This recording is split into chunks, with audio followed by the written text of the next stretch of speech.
amadini cyane cyane ya gikristo azakora nk'ikinyabiziga cyo kwihutisha ubwami bwa antikristo ku isi. Nta n'urukingo rwari rwakorwa haruriye aho bajya kurugutera bakavuga ngo sinya yuko ingaruka zizakuzaho ntawe uzarega. Ntabwo bijya bibaho. That's madness. Ese bariya bari ku kazi bava ku kazi icyo bavuga, dore icyo bavuga bo baravuga ngo barigishwa ngo antikristo bakiriye. Ntabwo bitera yuko urwo rukingo ruzabagiraho ingaruka. Baratira bavuga ngo bakiriye antikristo, kandi Bibiliya iravuga ngo abafite antikristo abazashiraho ikimenyetso bazaba barimbutse by'iteka ryose. Akana kari kafashe mu bwanwa ngo nerekane ko nakingiwe njya kwinjira mu muntu mu isoko, akana mbyaye nako akuzukuru ariko ndavuga ati ibi bintu nishyano, ariko nanakabwira abo ngabo niko bameze. Noneho rero umuntu yatagiye kwifata muri iyo kategori ubu muhaye ibintu bibiri. Choice ya mbere ni ukubaho yihebye agakora amahano, iya kabiri ni ukwiyahura. Nta bundi buryo bwo kuba. No kuvuga ashobora no kurangira yiyahuye, yakwiyahura ko yavuga ati ntacyo maze. Mu minsi ishize twumvishe n'abantu be bafashe icyemezo cyo guhunga, bahunga bari guhunga inkingo. Bari abantu babakuzanira mu iteraniro ku cyumweru bafunguye urusengero bicaye, wabahiye nyigisho. Nabahigisho mfata umuntu ngo amushira hariya ngo uramugira inama ngo tubashize muri stade baraye mu gitondo ngo barare muri stade hanyuma ngo tubagira inama. Urangira inama se yihe? Wowe ibyo uvuga urabikura he? Tubareke bahunge rero. Nakubwiye ko atari solution, kuko nibahunga iyo bajya bazagwayo, bazicirwaho n'indwara, bazicirwaho n'ubukene n'ubujyahabi, kandi aho bajya nta gihugu kitakingira. Ikitakingira uyu munsi na cyejo kizakingira. Dushobora kuzikoresha ikindi cyatuma ubwo tudakomeza kuba bacakara. Ubundi Bibiliya ivuga ngo iki? Bibiliya ivuga ngo ukuguriza bari shobuje. Bayo mutagiye kuguriza abantu bari shobuje. Ni ukuvuga ngo niba yabaye shobuja wabaye n'umucakara deja. Imihanda ntabwo dushobora kuyirya. Okay, n'amatara ntitwayari. What we need is bread. Turashaka umutsima kugira ngo tubeho. Simbivugiye kugira ngo abantu barye ruswa, ahubwo nigenda bivugiye kugira ngo abantu bakizwe, kuko nubwo yarye ruswa nta kintu kizamurokora ngo yishime. Ubwo rero mu by'ukuri umuntu atirengagije abakwiye no kumenya ngo ubahute kandi ubahute. Kubaho kwacu n'umuntu bw'Imana.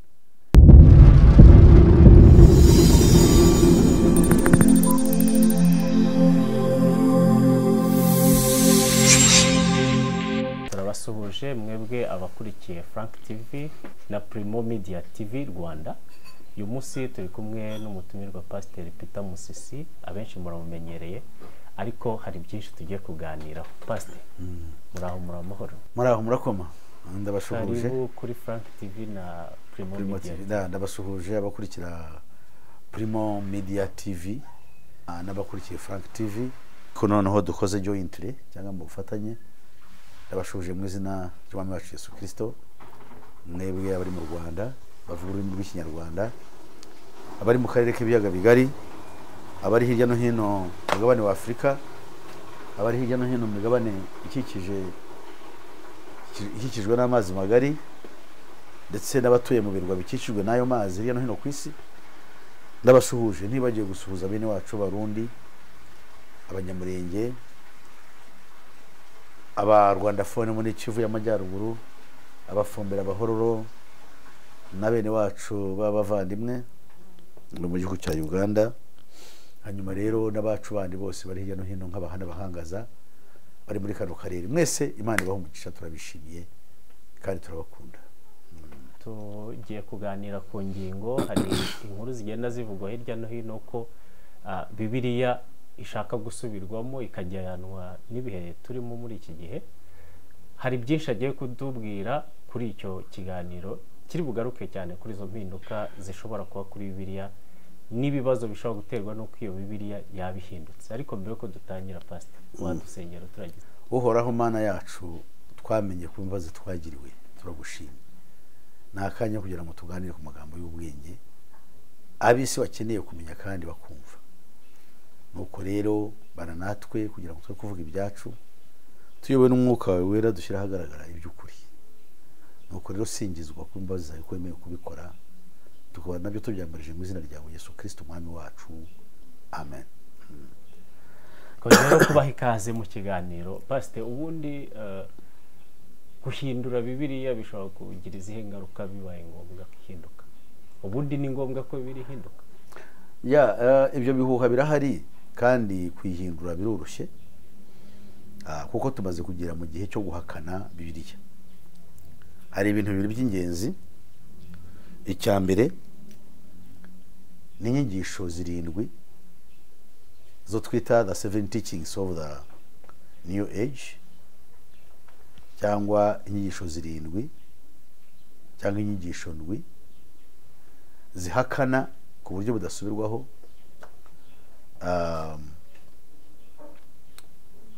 cyangwa zigisha inyigisho nshya itegurirwa abantu mu gihe turimo twinjira mu cyo twita new world order. So new world order ni ikintu gikoje isoni, ariko kirimo abantu bagerageza gushaka kutwinjizamo kugira ngo tukigenderemo, kandi icyo kintu cya new world order abantu benshi bamaze kukinjiramo. Actually mu yandi magambo cyitwa the age of Aquarius, cyatangiye mu mwaka wa 2012. Twamaze kuyinjiramo tuyobowe n'umurongo w'imyigishirize n'imyumvire yitwa the Aquarius conspiracy. Ubwo rero ubu ngubu niho turi. Kimwe muri byo ni ugushaka baradutoza kutwigisha inyigisho shaka kutwereka yuko amadini yose ari amwe kandi yose agana ku Mana, kugira ngo abantu bose bacanganikirwe, abantu biyumve mu madini yabo, be kuza muri Kristo kugira ngo babere umucyo. Kuko niwe mucyo, udafite Kristo ibintu byose byabera ku isi byose wajya ubyakira, cyane cyane ko biri hejuru y'ubwenge no kumenya kwawe. Icya kabiri, hari umushinga witwa NASA. So the NASA scheme harimo gahunda hifashishijwe kureba ibibera mu isanzure no kugira ngo batubeshye ku byo tutabashobora kubona, ariko bafashijwe n'iyindi mishinga nk'umushinga witwa HAP. Barashaka kugira ngo bakore bifashishije isomo cyangwa umurongo wa science, the branch of science yitwa archaeology, kureba ariko bifashishije mu kunasura imishyitsi cyangwa imitingito izagenda ikagenda ikubita hasi ibintu byinshi kandi ikazamura n'ubutaka, bifashishije n'imisinga nka SAN, Conseil Européen de Recherche Nucléaire, iri mu Burayi, n'ibindi byose bazakora ku isi batrigaringa. Ibyo byose barashaka kutwereka ko bavumbuye through excavation no kuvuga ngo bakoresheje rya shami rya science ryitwa archaeology, bajye mu butaka, none mara kugera mu butaka bifashishije abahanga bita geologists, bareba ibintu by'amabuye n'ibindi byose, noneho bashobore kutwereka ko bakoze excavation ni ugucukura, kwimba ubutaka bukagejuru. Noneho barashaka kuzakora inkuru ivuga yuko ibyo tubona muri Bibiliya ntabwo ari byo by'ukuri, ahubwo iby'ukuri birahari, bakurikije ubuvumbuzi bazaba bagezeho bifashishije ibyo ngibyo. Ariko bitangira hakiri kare, agatangira abayobozi b'amadini, nubwo tubyumva mu bihuha, bamwe bakabona ibihuha kandi bakavuga n'ukuri, yuko na papa ubwe avuga yuko Bibiliya itaye igihe, idahijyanye n'igihe. Kuba rero umuntu atangiye kuvuga ati yuko ari umuyobozi, kuko niwe uyobora wa mushinga mugari wo gushyiraho igishushanyo gisengwa ku isi kizicisha abatakiramya, ibyo turabivuga tubihagazeho ko turabizi. Bamaze no gukora ibintu muri Aziya, abantu bita za Abu Dhabi, gushyiraho ihuriro cyangwa center yitiriwe Aburahamu cyangwa yitiriwe umuryango wa Aburahamu, baryita ngo ni the Abrahamic Family Center. Ibyo rero bikaba ari ibyago bikomeye bigiye kuzagwira inyoko muntu. Barabitangira buhoro buhoro, uko bagenda babitangira buhoro buhoro, barashaka nyine na Bibiliya bazayitesha agaciro, kuko Bibiliya igihagaze kimeze uko ntabwo bashobora kugira amahoro. Bibiliya iyi ngiyi n'umwuka wayanditse niyo yahanuwe muri Bibiliya ibyahishuwe 11 yuko ari abahamya babiri. Abo bahamya bazarwana intambara ikomeye cyane, kandi rero nibo bahamya kugira ngo isi ibakurwemo. Umwuka wanditse Bibiliya ari we Kristo uri muri twe, n'iri jambo rye bivuye mu isi yacu umwijima. Ubwo nicyo rero bashaka gukora, kandi mu ncamake vuze ikibazo cyawe nuko ibyo byo bashaka gukora. Ibyo nemara kubikora rero bizaborohera kuvuga yuko na Bibiliya itakigezweho, kuko batangiye kubivuga. Noneho batangira bavuze bati Bibiliya ikigezweho, hari n'ibindi bitabo murova tubona bishobora kugira ukuri kugeza kwa Bibiliya. Bashobora kuzana ibya Qur'ani, bashobora kuzana iby'ababuda n'ibindi by'abafilozofi bagenda bazana, abantu kugeza igihe bazagira bate bashobora kuzakurikira kandi bakayobera muri iyo nzira. Ariko turacyabitegereje, kandi twiringiye yuko nubwo bizaza tukiriho twe tuzakomeza kubwira abantu. Ariko mbere yuko binaza ni byiza ko duteguriza abantu bakamenya uwo mugambi mubisha yuko hari. Ndangiza kuri icyo kibazo ndavuga ngo abantu bitegure yuko hariho gahunda ya NASA yo kuzatangira kujya ashyira hejuru amayerekwa, nabaho bagakora n'ibyo bintu bya excavation byo gucukura ubutaka, bakavuga ko bavumbuye ibintu bishya bitari bizwi, ndetse ibyo babonye bakabona n'ibyo bifite ukuri, bigaragaza igihe ubundi ngo ukuri kwa Bibiliya bivuga ibintu, cyangwa bakavuga ko ariko ibintu nibo babyiyandikiye, bakavuga ko babicukuye mu butaka, kandi bakavuga ko bifite imyaka ibihumbi, kandi bakavuga ko bifite ukuri nyako kwabaye mu gihe cya Bakristo, cyangwa se mu gihe cyose cyo twerefaraho, mu gihe tuvuga ibyo Bibiliya yigisha. Mbese bakubita hasi ibyo Bibiliya yigisha kugira ngo bashyireho ibindi bintu bishya. Uwo mugambi urahari. So rero ntibigutangaze baramutse niyo kintu bagikoze. Ese wowe pastor, ubundi iyo migambi uyimenya gute? Iyi ni field yanjye y'ubushakashatsi. Njyewe ni umushakashatsi, kandi nta kindi gihe nitaho cyane keretse kureba ibintu bijyanye n'ibihe by'imperuka n'ibyaduka bigenda bibaho nkabikompara by'amadini yose. Ari nayo mpamvu ngomba kwigisha no kubwira abantu ibyo ni biza nk'umwigisha w'ijambo ry'Imana be nabateguje. Nta ku bushakashatsi bwawe nta bundi buryo umuntu yabubonamo ku buryo nawe ibyo bintu yagiye bibona mbere uko biba cyakabimenya mbere, cyangwa n'ubwiru bwawe bwite? Oya, n'abandi babikora. Ariko icyo nababwira, ntabwo nahamagarira abantu kubishakashaka gusa bakoresha ubwenge bwa siyansi na tekinoloji gusa busanzwe, kuko buriya bwenge simbwemera. N'ubwenge bwa porogaramu umuntu baba baramushyizemo ngo ni profesa akoresha ibyo abandi banditse akabura ibyo akurikira. Ni byiza yuko babanza bakakira ubwenge nyabwo, kandi ubwo bwenge nyabwo bwavuye mu ijuru ni Kristo. Iyo bamwakiriye rero abafasha kugira ngo barebe ibintu, rimwe na rimwe akababwira n'ibyenda kuba bitari ibyabo, kandi akabahishurira n'iby'isi irimo gukora, kuko guhishura gutaturutse kuri Kristo kuba guturutse kuri Satani, kandi nta kiza kwakwereka cyakugirira umumaro. Tugarutse kuri ibyo bitabo, bano bashakashatsi bazatwereka, bazacukura bakatwereka inyandiko, ese ubundi kubera iki ubwo bushakashatsi bwabo budashobora kugerana n'ubwa Bibiliya ngo abantu babihuze batarindiye gukosora ibyanditswe?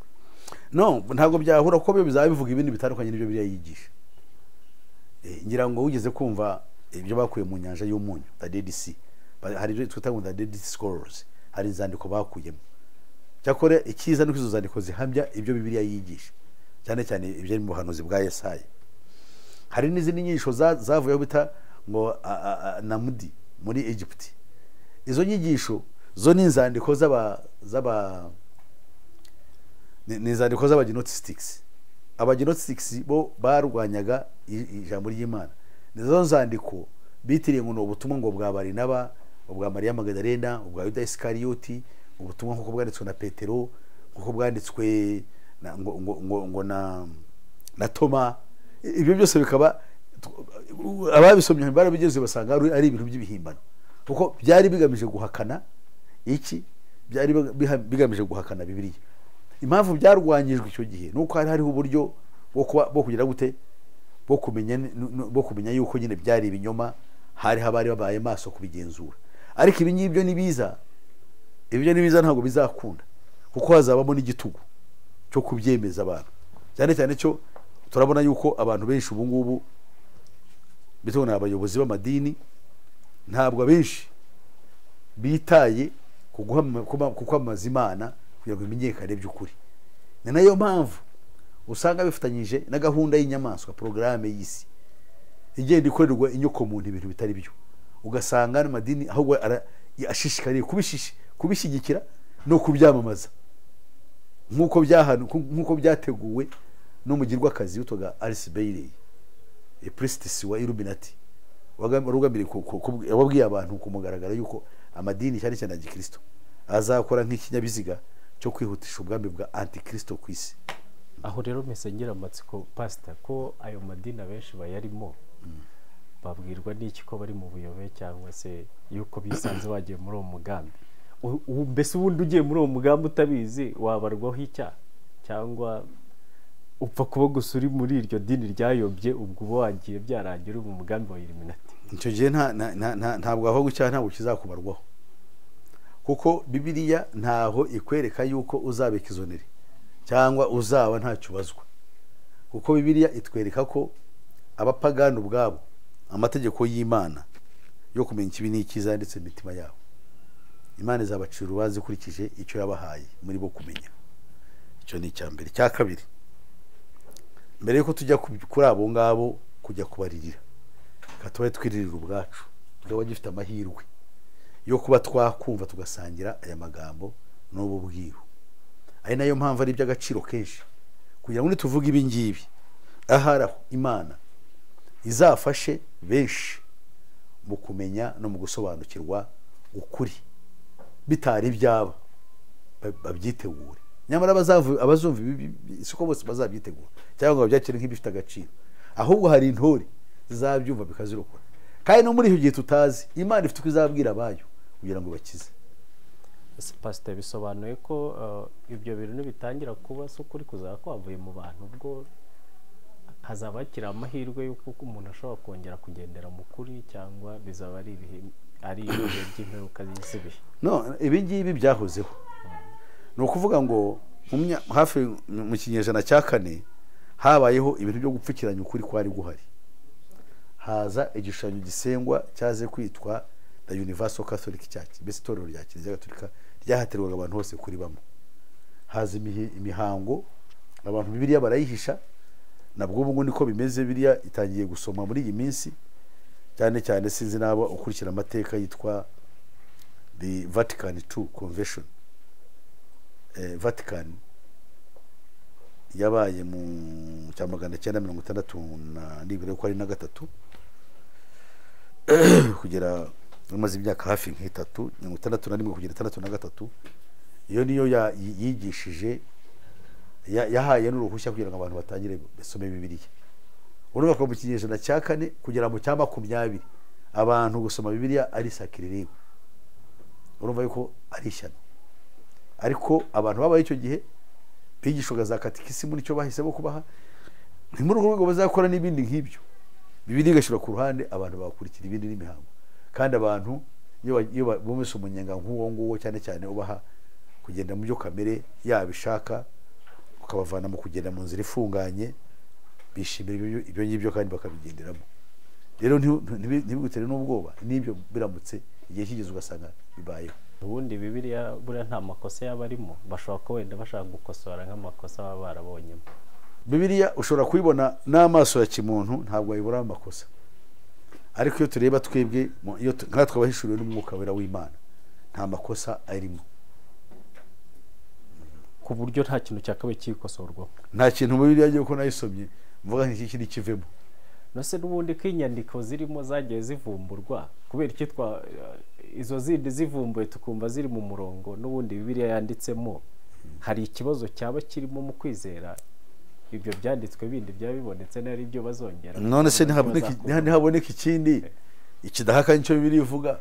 Icyo nacyo nakivuga hari uko nkibonye, ari gihe ukigenzura atari n'ukingenzuriye, kuko abadafite umwuka w'Imana n'ubundi bagoreka ibyanditswe biri muri Bibiliya, kandi birivuga ko abagoreka ijambo ry'Imana bizabazanira kurimbuka. So kuvuga ugiye ku ruhande rwa Bibiliya, pasiteri ati azarimbuka.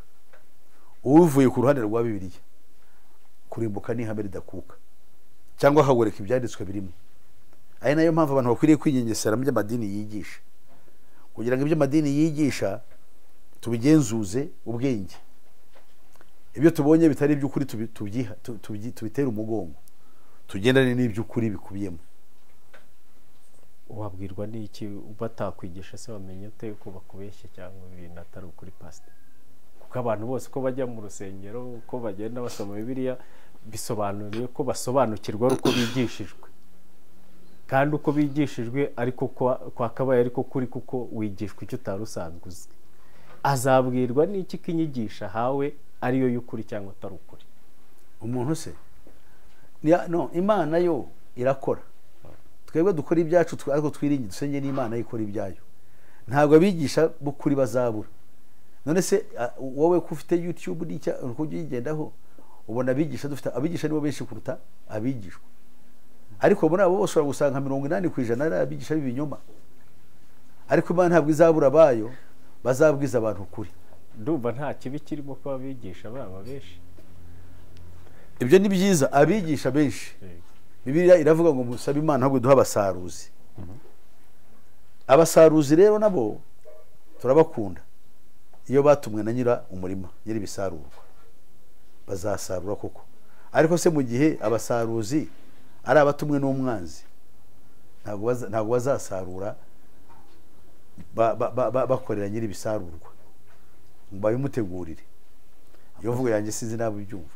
Ahubwo wenda abasaruzi, yego, Yesu aravuze ngo musenge kugira ngo nyira ibisarurwa yongera abasaruzi. Ibisarurwa se ni bande? Ni abantu batuye isi. Abasaruzi se ni bande? Ni abigisha b'ijambo ry'Imana, kuko baba bigisha kugira ngo nyiri ibisarurwa aronke bya bisarurwa bye. Ariko hari n'abandi bazaza nk'abaje gusarura ariko basahura, batwarira umwanzi wa nyiri umurima, kandi abo ngabo bazagenda muri ubwo buryo nabo bazaba bagiye kurimbuka, kuko nyiri umurima we abashaka yuko azabahunika mu kigega cye aribwo bwami. Niba abasarurira umwanzi baba babaye benshi kuruta abasarurira Imana ikabemerera, ubwo ntibyo bivuze ko Imana ifasha bari bantu cyangwa yarushijwe imbaraga n'abasarurira umwanzi wayo?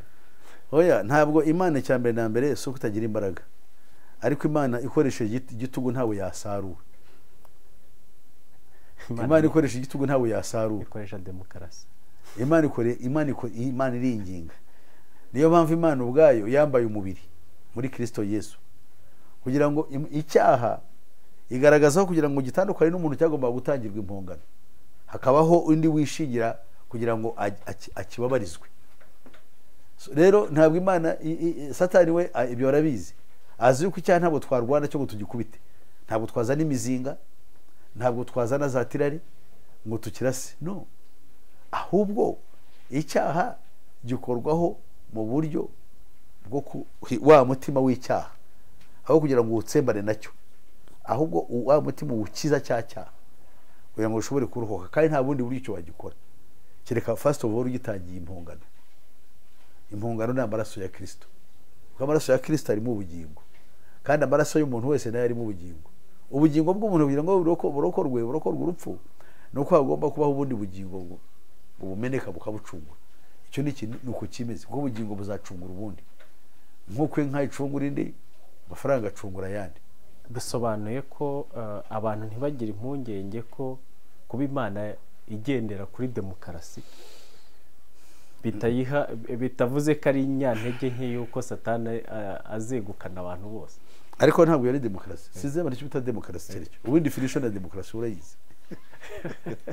Kabano bacu no kwishyira ukizana. No. Iyo ni liberalism. Suko no ngo demokarasi ni ubutegetsi butanzwe n'abaturage kandi bukanabakorera, kandi ibyo ntabwo bijya bibaho ku isi. No, this is a myth. Ni practical terms bitabaho. Abantu nyango bwabo bashireho ubutegetsi, none ubwo butegetsi bara kubashiraho kandi bubakorera, ntabwo bikunda. So rero nanone nta kintu cyashirwa n'umuntu ngo kibe cyiza. Ntabwo rero Imana tugiye muri demokarasi, ubwo Imana twaduhaye abantu uburenganzira ngo bahite mu Imana ku bwabo kandi ntibone kubakorera. No, Imana niyo yabahisemo, irabahamagara batangira ikiru kugira ngo babe abayo, ariko bagaruzi neza yayo mu rukundo, kandi bahishurira akaga kari mu kuyigomekaho. Kuko mu kuyigomekaho no guhitamo inzira y'urupfu. Ntabwo twabita demokarasi, ahubwo twabyita ukundi, ni free choice, the free will. No kuvuga na amahitamo yawe kukuhitamo gukurikira Imana cyangwa se kugana ya nzira yo kurimbuka. Yes, niyo mpamvu twe turwana kurwanya ikintu cyitwa ubuyobe. Iyo turwanya inzira cyitwa kurwanya inzira yitwa ubuyobe, n'iki dukora tuba tubabazwa no kubona abapagane cyangwa abahanuzi b'ibinyoma cyangwa abigisha babyo bayobya imbaga nyamwinshi y'abatuye isi. Icyo kitugwa nabi, niyo mpamvu tugahaguruka tugahagarara kugira ngo twamagane ibyo. Mu yandi magambo, turi mu cyongereza cyo bita apologists, abashaka kugira ngo habeho ukuri kandi ariho kwakiza abantu, kuko ukuri iyo umuntu aguhisemo nibura yakumvise agutera umugongo dasigura kuruta yuko yabeshywa. Ubundi urwo ruhererekane rushingiye icyo cyo twakwita nk'igihuha kijyanye no guhindura Bibiliya rurimo bande mu by'ukuri, ku buryo abantu baba bitegura kuvuga ngo nitwumva wenda pasiteri kanaka avuze tuzamenya ko ari muri uwo murongo wo guhindura Bibiliya. Ubundi uko Satani akora mu ibanga, ntabwo ari ikintu umuntu ahita agura mu kizaza ati na Yesu yaravuze ngo ntabwo ubwami bw'Imana buzaza kumugaragara bureba, ahubwo n'ubu bwami bw'Imana buri hagati muri mwe. Ni ukuvuga rero Satani arakora akoresheje abantu. Tujya tubivuga kenshi tugaragaza yuko isi iyoborwa n'imiryango ikorera mu ibanga, kandi iyo miryango nifite ubutware bwo gushyiraho ibintu ku isi. Na bimwe mu bintu byo tubona bikorwa kandi bigashyikirwa n'abantu tubona aribo twese abayiluminati, kuko abantu abayiluminati bo ntabwo ari imizimu, n'abantu bambaye umubiri, ariko ibyo bashyira mu bikorwa n'ibyo bahabwa n'abadayimoni. Rero ntabwo twabiva gusa, iyo dufite umwuka wera w'Imana iyo bije nibwo tuzayibona. Ni ngombwa ko tubaye tugategura abantu bacu bakabanza bakagira amaso abona n'umucyo wa Kristo ukabamurikira, kugira ngo bya bintu nibiza babimenye kandi babisobanukirwe. Ubushize nabonye nabwiye abantu ikintu, ndavuga nti hari umushumba ukomeye cyane Musenyeri Desmond Tutu uherutse gupfa, ariko yakoze ikintu kirashokinga. Amateka ye bavuga yuko yarwaniraga uburenganzira bw'abatinganyi, nagira nahavuga yuko abatinganyi ijuru batazajyamo, nayo ntabwo rikwiriye. So wakumva iyo nuko umuntu Musenyeri ukomeye w'ikirangirire wahawe n'amakamba, ibyo bita ngo ni Nobel Prize laureate, nawe ne laureate muri bari abahawe ibyo bihembo ku rwego rw'isi, ari ku rwego rw'igitangaza, ariko ku rwego rw'umurimo ashinzwe kandi yitirirwa bwamuhaye n'izina ryo kogera ntacyo awumariye. Ntavuze ati abanyabyaha Jesse impakana ngo abatinganyi ntibazajya mu ijuru, ariko bazajyana mu ijuru n'ubutinganyi bwabo cyangwa nuko bazamaze kubwihana, kuko twese dukwiriye kwihana. Ijambo ry'Imana rivuga nuko rero kwihana no kubabarirwa ibyaha bikwiriye kubwirwa amahanga yose, noneho hanyuma y'ibyo kugira ngo habone kubaho imperuka. None se abantu twe kureba n'abatinganyi kose b'abanyabyaha bonyine, twese turi babi. Oya wenda tutarabarenga pastor, wundi hari ahantu muri biri handitse umutinganyi ntago azajya mu ijoro. Yego, ntabwo umutinganyi azajya mu ijoro, ndetse abanyakanani amoko 7 y'abamori yarahatuye yararimbutse kubera yuko mu byo bakoraga bibi harimo n'ubutinganyi. Muri uyu mugambi wo guhindura Bibiliya hari n'abagenda babihuza n'iby'ibihe turi kugenda tunyuramo, bakavuga ibyorezo biri kuza, bakagaragaza n'ibyo by'ubutinganyi ko bishobora kongerwamo uburenganzira bwabo no kubarinda gucirwaho iteka. Hari n'abahuza n'ibi by'inkingo ko byaba biri muri uwo mugambi, nibyo? Exactly, ibyo birimo kuko hari gahunda yo gufata umuntu agahindurwa ukundi, umuntu uko yarema karemano y'umwimerere yo kuremwa ugahinduka ukundi, kandi ibyo byo birahari rwose. Hari umugambi wo guhindura, for example, ku buryo bugaragara hari umugambi witwa the paradigm shift. Uwo mugambi wa paradigm shift niwo turimo, bo gufata abantu ukabahuza na technology, noneho abantu bakaba enhanced, bakaba ari abantu batuta superhumans, abantu bafite ubwonko bwirukira kuri computer n'imikorere yayo.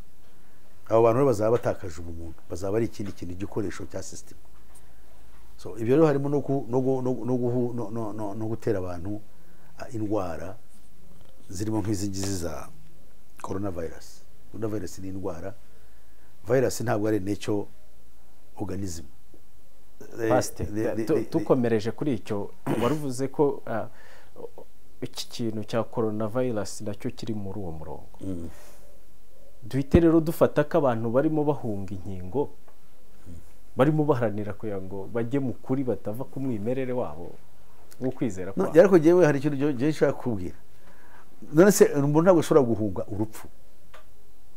Ariko jewe cyo ntumva neza sinumva impamvu abantu bahunga. Jewe mbwira abantu inama ngo abantu bezwe, abantu bitegure bakire Yesu Kristo, niwe nyiri ubugingo bwabo. Navuga ngo ndahunga cyangwa ndakwepa, nugira uburyo bwo gukira kurohoka ibibiriho, uzajya mu bwami bw'Imana kandi uzarokoka. Nta nubwo uzanabahunga ube kwisi, kuko isi nta future ifite, nta kuba ukifite. Abari kuzihunga babagira ihe nama ubwo.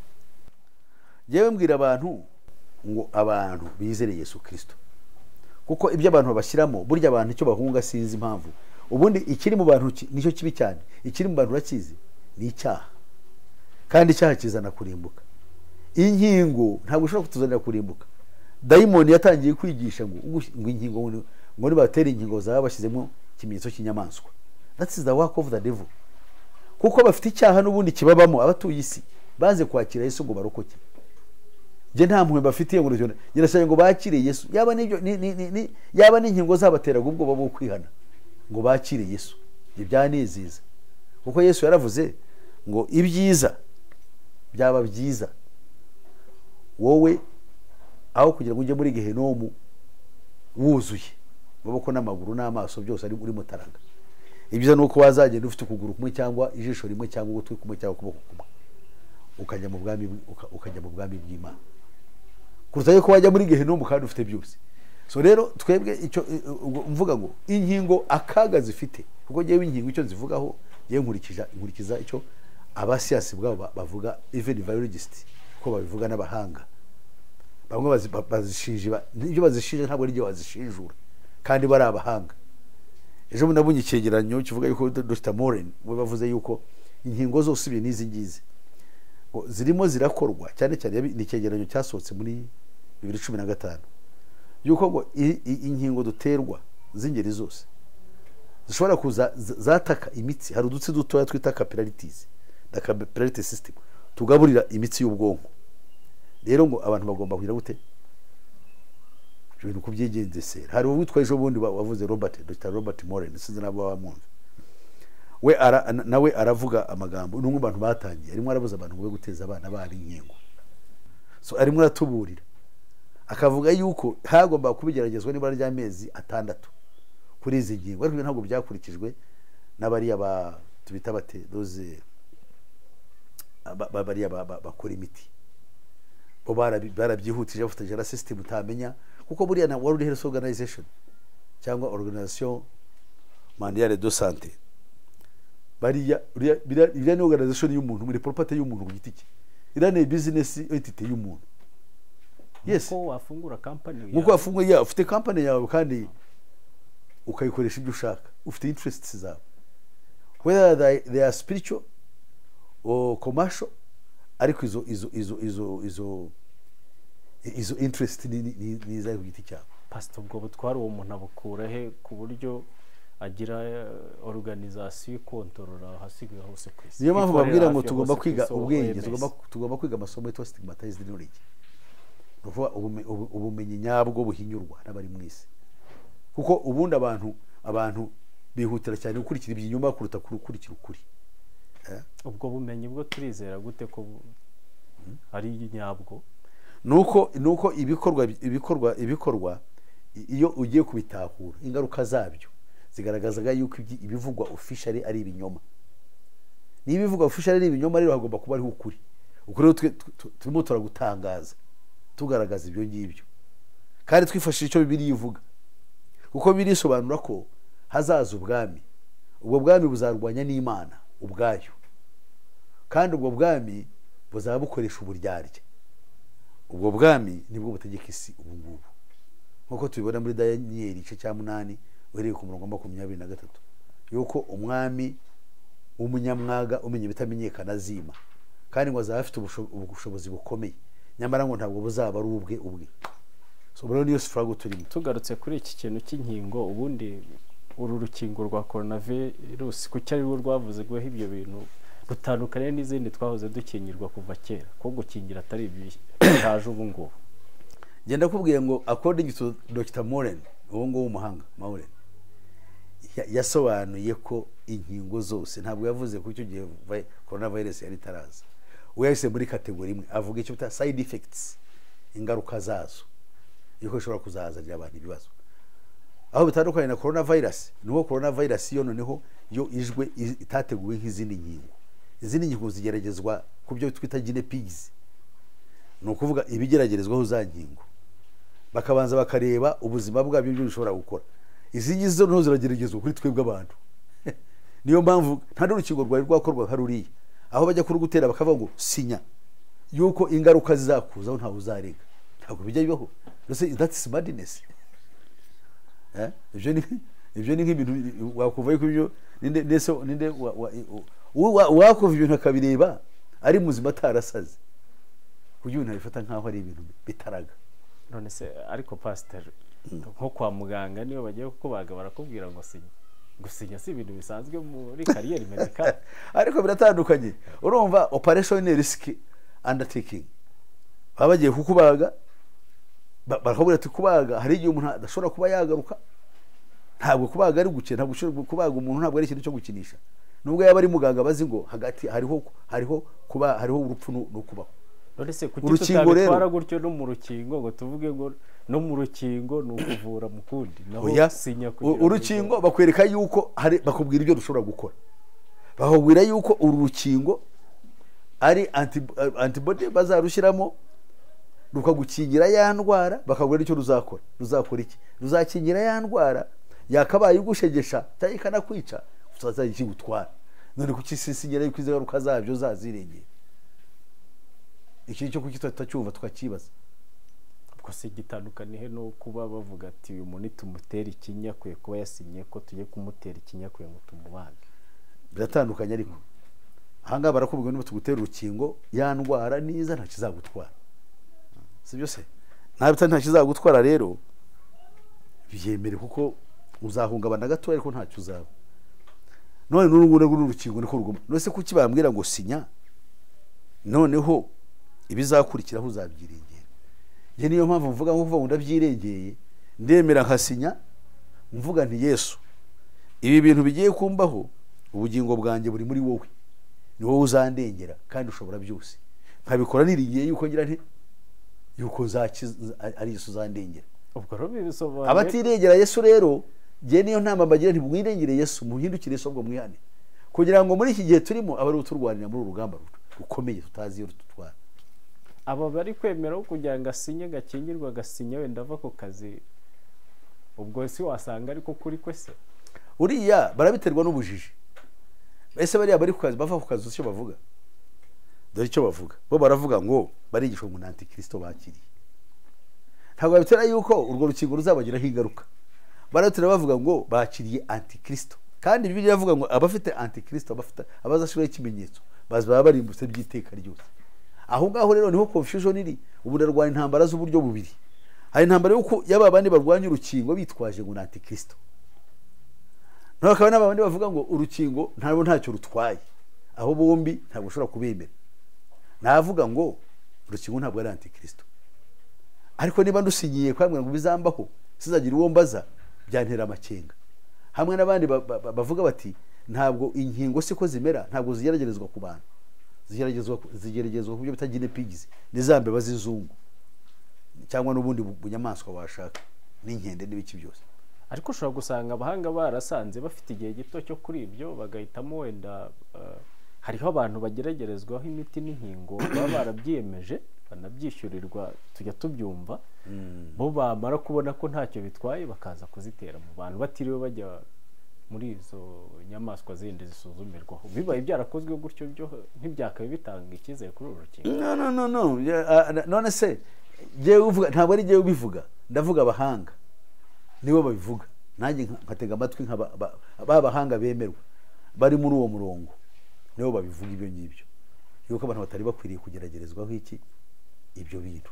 Kuba bamwe mu baganga benshi bamwe ntibari baziteza mu bihugu byinshi cyane kandi ari abaganga. Nase urukingo urukingo rusanzwe se bakayibarwanga.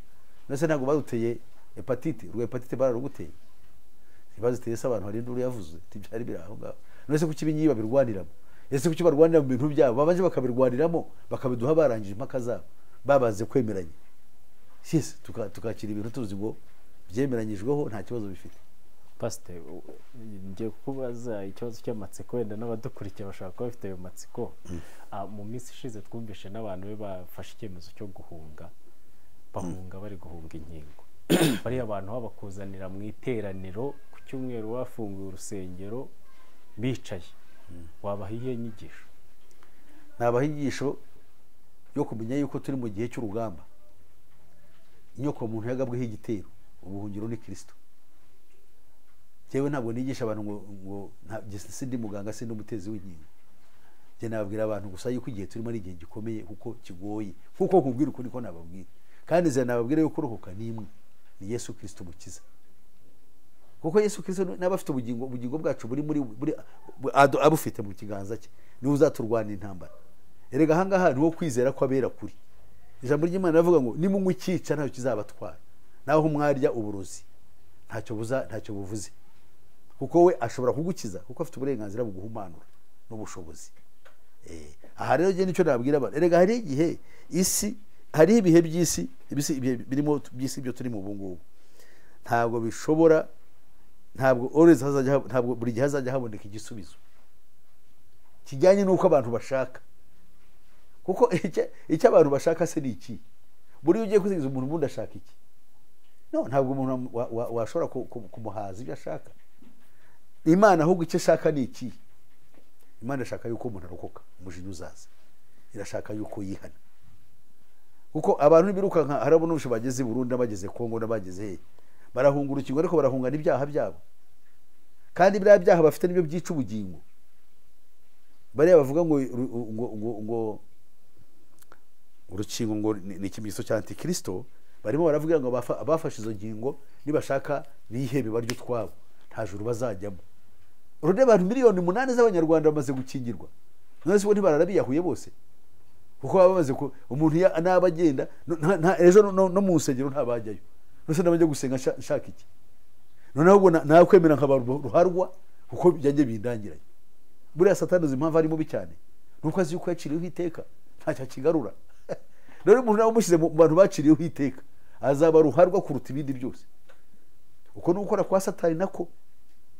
Niyo mpamvu nge mbabwira ngo urukingo ntabwo rwica ubugingo. Nta nubwo ariho kimenyetso. Kuko abasiwe ikimenyetso biravuga ngo abo ngabo ntabwo mu gitabo cy'ubugingo cy'umwana w'intama bigeze bandikwamo. Byumvikane ko rero abo nabace kuko bafite ikimenyetso cy'inyamaswa. Ndetse biri ikavuga ngo abo ngabo nibo baramyinya kiyoka bakaramya n'inyamaswa n'igishushanyo cyayo. Ni nabo bashizeho ikimenyetso cyayo. Abo ngabo rero ngo nibo babikiwe agacuba k'umujinya w'Imana. Ibyahishuwe 14 murongo uhereye ku murongo wa 9. Abo ngabo niko bameze.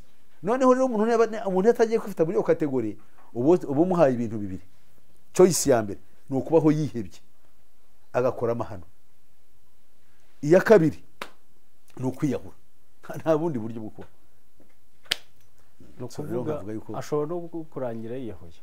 Yakwiyahura ko yavuga ati ntacyo maze. Ubaye nk'umujyanama wa leta. Wagira ihe nama leta ku gisubizo yaha bano bantu badashaka kwikingiza bitewe no kwizera kwabo. Ariko so wundi leta niki?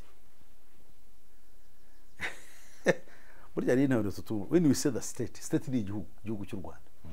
N'ubundi umujyanama wacyo. I am advising the state. State igizwe the nation state of Rwanda. N'imipaka yacyo n'abagituye. Niyo that's what you call the state. Ubu n'ubundi umujyanama. However, there is a difference between the state and the government. Government ni guverinoma, ubutegetsi butware buri. Butware nabugiriye nama se. Nabo nabantu nkanje. Erega nabo bakeneye Yesu Kristo. Nabari ababwira abantu mu mukora ibi. Akana kari kafashe mu bwanwa ngo nerekane ko nakingiwe. Njya kwinjira mu muntu za mu isoko. Akana mbyaye nako akuzukuru. Ariko ndavuga ibi bintu nishyano. Ariko nanakabwiye rero mwana we uri gukora ishyano. Urumva neza. Ibi bintu harimo nawe ntabizi.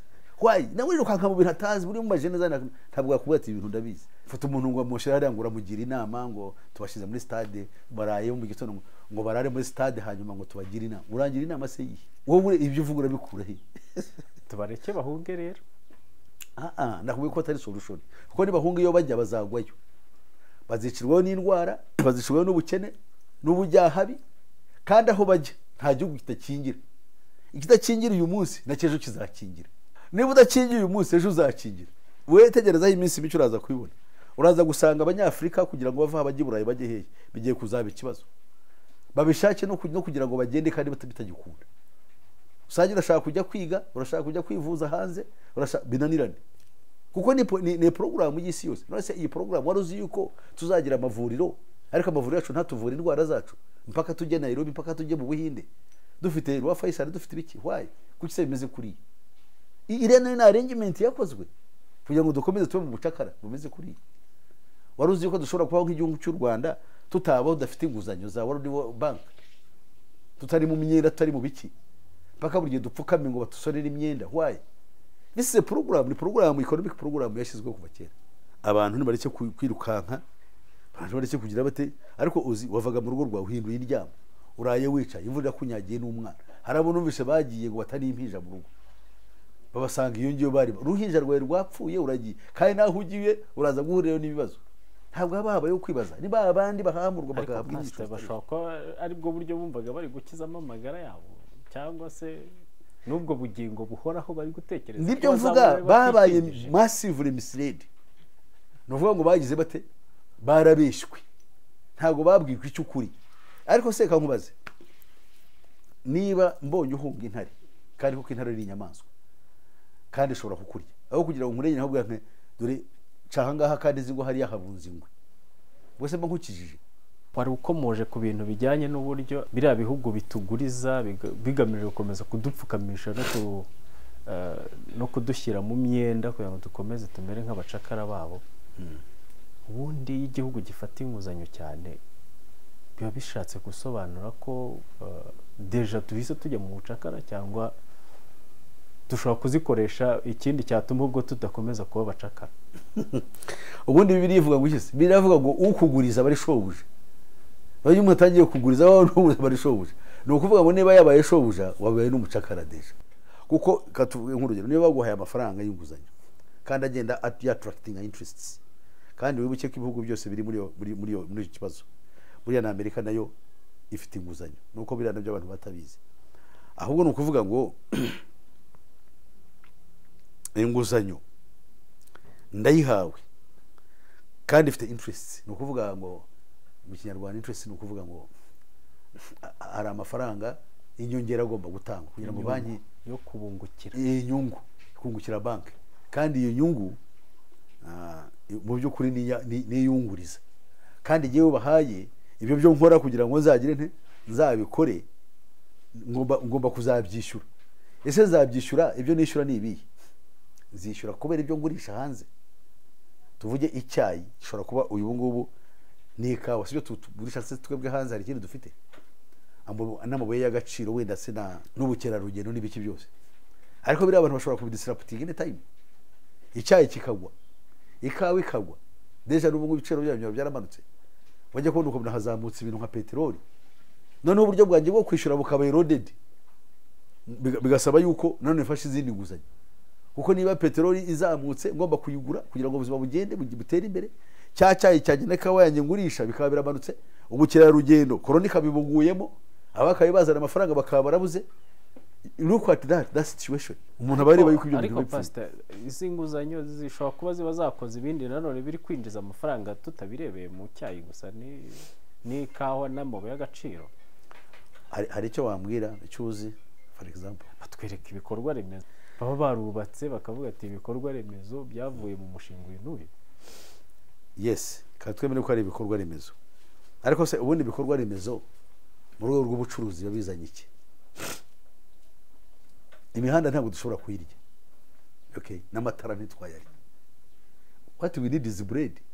Turashaka umutsima kugira ngo tubeho. Biriya ni byiza, ariko ni byiza ku muntu waramutse uriho. It's not good for the dead, it's for the living. niba nariye nkanywa ningera kuri kaburimbo ngenda nezerewe. Aho uzi ko ushobora guca kuri kaburimbo waba uraye bagutwara imodoka ukumva nta mahoro ufite. So ibyo ngibyo tugomba kubitekereza nabyo. Second, nkubwira kandi kantu, nasomye agatabo kitwa The Confession of an Economic Hitman, akanditswe n'umunyamerika, wavugaga uburyo ibihugu byinshi harimo Saudi Arabia, yatanze ingero z'ibihugu byinshi ariko cyane cyane yibanze kuri Saudi Arabia na Ecuador, mu gifaransa bita Equateur. Equateur. Yeah, Equateur, yeah.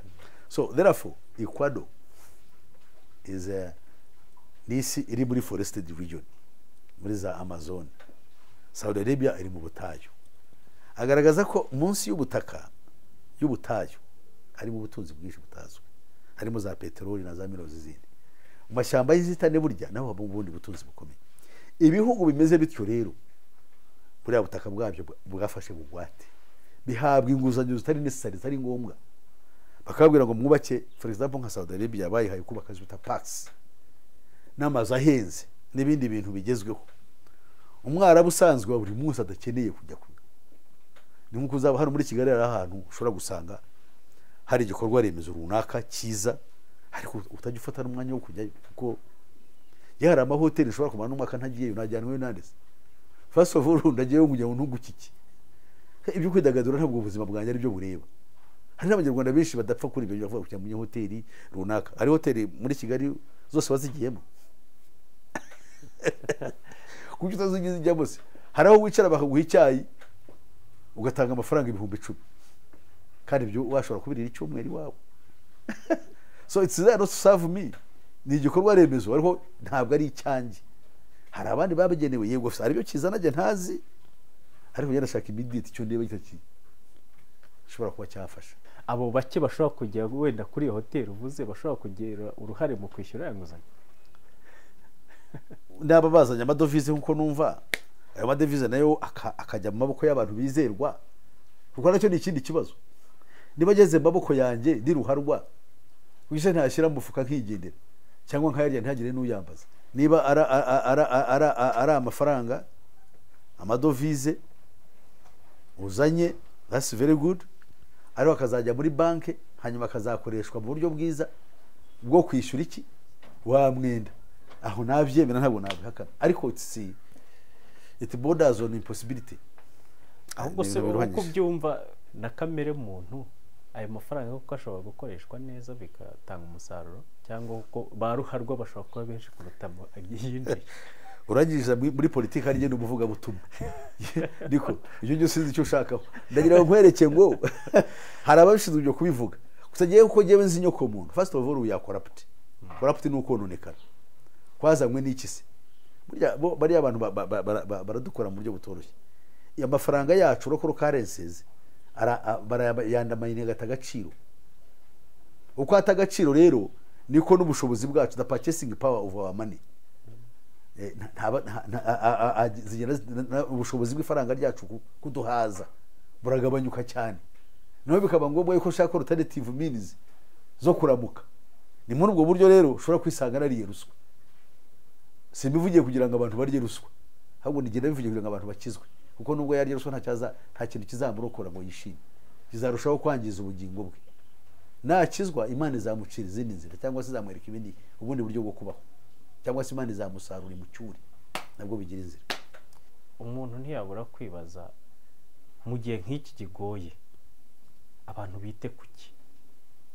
Mu gihe nk'iki kigoye abantu nibace muri iyi nzira nshaka kukwereka. Ibyahishuwe, reka dusome ibyahishuwe 3:10. Haragira hati: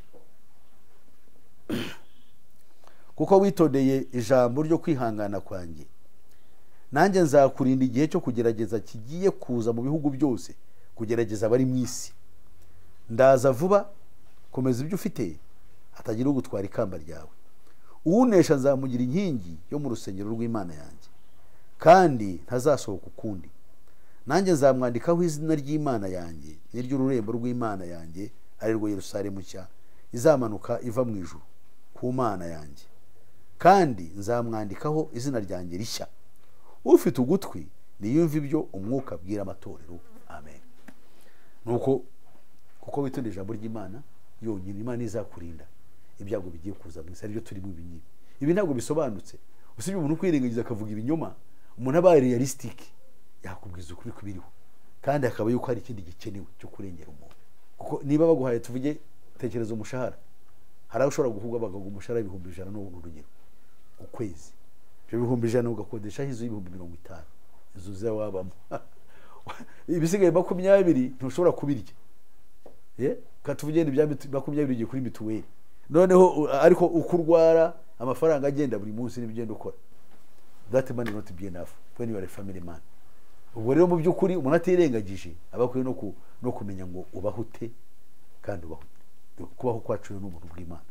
Iyo Mana rero yaturinze kanabo muri ubwo buryo, ushobora no kudukora n'ibindi birenze. Ariko niyo wizera ijambo ryayo, Imana izakora itangaza bikomeye.